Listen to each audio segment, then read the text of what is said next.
In this video, I want to show you a stupidly simple but extremely powerful way to identify high intent people on your email list, get their attention, start a conversation with them, and sell them something, a coaching program, a course, something that you have with very little effort.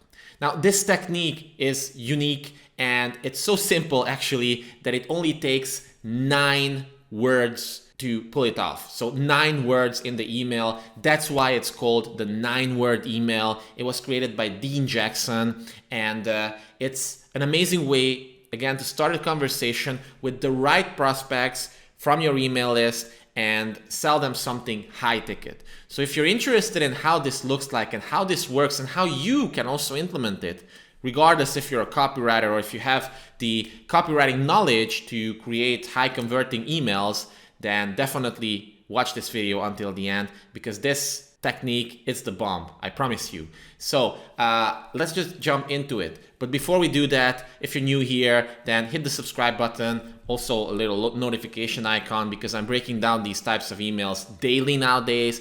And if you're enjoying it, just like the video, share it with someone else. It definitely helps a lot. So let's jump into the email. Now, I'm really excited about this because this 9-word email concept has been used for quite a few years by top email marketers and top email copywriters. And even though this particular case isn't exactly 9 words, but it still highlights the main benefit of this 9-word email concept, and it still shows you how it actually works. So it's super simple on the surface, but the biggest mistake I see people make with this type of email is that they overcomplicate it. So I know that most of my email breakdown videos or sales letter breakdown videos, and link to those in the description, I've broken down hundreds of these proven pieces of copy before, and most of them are long form videos because there's a lot of things to think about and to talk about. But with this one, it's completely different. For this type of email, the biggest thing you have to keep in mind is to keep it simple. To keep it simple. Let me repeat it one more time. To keep it simple. It's really important to keep it simple because the whole charm of this email is the fact that you open up a loop and you just want to start a conversation. You just want to get people to reply to your emails, which helps your deliverability. And it also just gives you a next step, right? This is permission-based marketing. Again, another concept that Dean Jackson came up with, permission-based marketing. You're just asking the permission of people to start a conversation with them. And if they reply, then you can give them your pitch in a specific way. But let's see what's happening here. And I'm just gonna read the email first, like the whole email, because it's not long at all, and then we're gonna analyze every single word here. So the subject line is fall coaching, the sender is Dean Jackson, personal, and the email goes like this: Chaba, I'm going to work with a handful of private clients one-on-one this fall. Would you like to work with me? Dean. That's it. That's the whole email. Thank you for watching. I appreciate it. No, just kidding. But yeah, that's the whole email. And again, the key here is not to overcomplicate it, okay? What you're trying to do here is you're trying to fish for high intent people. You're trying to identify the most engaged subscribers from your email list and start a conversation with them, because one-on-one conversations, regardless if they're happening online or offline, they still convert the best. They still convert the most. And if you have a template or a series of templates which you customize and you follow up after this, that usually works really, really well. Because guess what? The people who reply to this, they are going to be really, really high quality leads. And you don't necessarily have to give them a 50-page sales letter to convert, because they are already warmed up. Their beliefs have been shifted enough because of your email marketing and because of your nurturing and relationship building emails, that they are ready to actually just take that next step with you. So let's see what's happening here. The subject line, the first thing that's happening here is that it introduces something time sensitive, and it's a very simple subject line. It's exactly the types of subject line that you'd use with a friend or with your mom or something like that. it doesn't seem like a marketing email, and that's intentional here. Fall coaching. Fall signifies that this is something time sensitive, and coaching, it's an immediate value proposition. Again, keep in mind, you are only going after high intent people with this. You're not interested in bottom feeders or tire kickers or something like that. You're not trying to appease everybody. You're just trying to identify who's in your audience, who's warmed up enough to take you up on your offer, okay? And that's why you can periodically send these types of emails every few months. So fall coaching, this makes sense for people who already believe in Dean Jackson's ways, who've already been on his list or heard about him on Copy Chief or in some sort of marketing conference or something like that. Because Dean Jackson, he's a really, really high-level marketer. Like, he's one of the best in the industry, one of the best direct response marketing professionals in the industry. So if you've been following him and you see this, it's an easy yes or no type of thing based on how warmed up you are. Also, the from line, Dean Jackson, yes, we're used to that, but personal. This is also something that Dean invented to add a little personal in quotes after it. I don't know how well this works, to be honest. I've seen a few people use it. It makes it seem like, and look at this, dean@deanjackson.com. This really seems like a personal email, right? It's not. It's it's a corporate email in a sense, but it's still like, it seems like a very, very personal email, and that works well with people. And I'm actually thinking about changing my from name from Csaba / Game of Conversions to just Csaba or Csaba Borzási or something like that. I don't know, but I don't know whether I should do it or not. So I'm actually curious, like, what do you think? Should I change it? Should I not? Leave a comment below. Let me know, like, what do you think? Should I change it to Csaba just or Csaba Borzási? Or should I include Csaba with the Game of Conversions to be an extra reference for people who, for example, like stumble on my videos here first and they don't know what my name is, but they know the Game of Conversions. So Csaba. The email body itself. We have an exclamation point which adds extra attention here. This simulates a normal conversation. Like if you were to go to someone over at the bar and you would say something like this, it would make sense, right? And that's what good copy sounds like. Good copy sounds like a real one-on-one conversation with people. It's not trying to sound smart or aggressive or sophisticated or something like that. This is what really, really high-level copy looks like, and that's why it's actually hard to do short-form high-level copy. So Csaba, I'm going to, this is important, this part, because it assumes that this is happening either way. So Dean isn't like trying to be, he's not desperate. He's not trying to go after you and chase you. It's like, hey, this is something that's happening. It's gonna be cool. You're gonna get a lot from it. Would you like to join us? Would you like to work with me in this case? That's it. It's kind of like, not being a needy guy.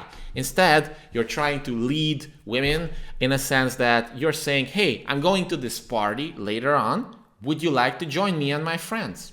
Or would you and your friends, would you like to join us? It's gonna be cool. That's it. You're not trying to be needy with this. And it sends a different type of message. That's why it's important. So I'm going to work, and every single word has to earn its place in this type of email. So this assumes that Dean is going to coach them, like they're going to work with Dean Jackson, the one and only Dean Jackson, with a handful of private clients. So there's scarcity here, a handful, and private clients, this assumes exclusivity. So if you also want to be among the coveted inner circle who's working with Dean, then this might be your opportunity. So I'm going to work with a handful of private clients one-on-one.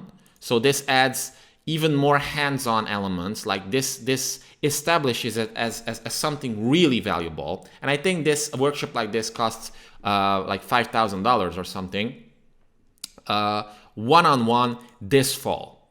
This is very clearly defined from a time perspective. It's this fall. It's not abstract at all. Since this is, I think it's kind of like an implementation workshop or more of a hands-on type of training.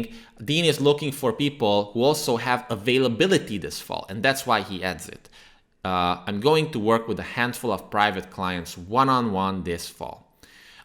Actually, now that I think about it, this might not even be his workshop. This might even be like some higher level, high ticket, multiple 5-figure type of engagement that he's doing. Would you like to work with me?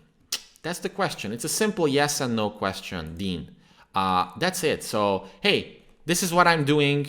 There's no sophisticated pitch. There's no copy trying to, give them a lot of scarcity or to establish the value of working with Dean or something, because this goes out to hyper responsive people. Always keep this in mind. You're not trying to appeal to anybody. And he's not trying to like hard close people. It's just there to start conversation. It's a multi-step thing. Just like you see a pretty girl, you go there and say, hey, would you like to have coffee with me? That's it, or something. Of course, there has to be some sort of rapport like this, because if you were to go over to someone and just say, would you like to have coffee with me? She's like, who the fuck are you? Like, no. But in this case, it's people already know Dean. They've been following him for a long time. So this is like going to one of your fans and saying, hey, would you like to have coffee with me this afternoon? And either they are available or not. But if you go to 100 different fans, chances are at least a few of them are, who like your work and who would like to, get to know you better a little bit. So would you like to work with me? No aggressive question at all. Dean, a simple personal sign up. That's it. And then people reply. They're going to get all sorts of replies, right? And now the second stage comes by analyzing those replies and creating some sort of template that you can use to get people deeper into your marketing argument. This is kind of like the headline or something. This is there to grab their attention, to prompt them to do a micro commitment. So to do something, some action. And once they've done that micro commitment, they're much more likely to commit later on as well. And in the next stage, you're kind of also asking for something else. Usually either for them to just commit or to get on a call with you or something like that. Now, one more thing that's happening here is that notice this big white space here. There's also two little, like lines here. This is intentional, again, because Dean wants to add a little extra space here so that because it is an automated email. Like this comes from an autoresponder or like an email marketing tool. And we can easily figure that out from reading this message at the end. But by adding this, and I also do this with some of my emails, by the way, I add like a bunch of white space at the end of it because it seems more like a letter. It seems more like a personal question. For example, when people subscribe to my email list, one of the first emails they get in a welcome sequence is a very similar email to this, but that's just there to start a conversation so that I get to know them. It's like, hey, like, what do you do? I think that's the email. And a lot of people reply to that, and some of them, they actually feel like that's a personal email. It is a personal email, but it's still automated because it's set up in a way that seems very organic, very cool. And if you want to see how I do that, actually, you're going to find a link in the description to a pretty cool 5-part email copywriting course that I created. It's totally free. And when you subscribe to that, you're going to discover the 5 principles of sending rainmaker emails. And you're also going to get a pretty cool email marketing checklist and a bunch of other cool stuff, all for free. So I definitely recommend you check it out. And you can also notice how I'm doing my emails. For example, another example is my welcome email. And I actually broken that down in a previous video. You're going to find the link to the description. I think it was my second proven email breakdown video in this series. So you're going to find a link to the playlist and you can check it out. It's my welcome email that you get once you subscribe through this free mini course. And it's pretty cool. It's pretty meta if you think about it, because I broke down every single thing that I'm doing in that welcome email. So if you want to learn about that, definitely check it out, because you're learning like how I actually do it while I'm actually doing it. I think it's a pretty great way to learn copywriting.